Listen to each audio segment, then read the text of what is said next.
Hello मैत्रिणींनो, बघा आमची बकऱ्याची रेसिपी. कांदा घेतला आहे आम्ही 5 किलो.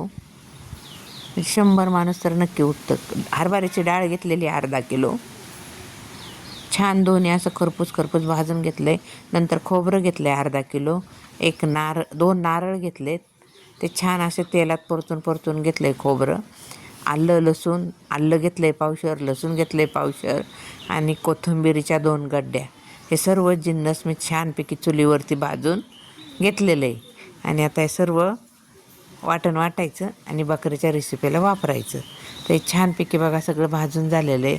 कांदा भाजला आहे, डाळ भाजलं आहे, तुमचं खोबरं भाजलं आहे, आलं लसूण झालं आहे. आता हे सर्व जिन्नस वाटायचं आणि बकरीच्या मटणासाठी वापरायचं. तर मी काय काय वाटलं आहे हे सर्व दाखवते तुम्हाला. पूर्ण हे तयार मटणाचे वाटण.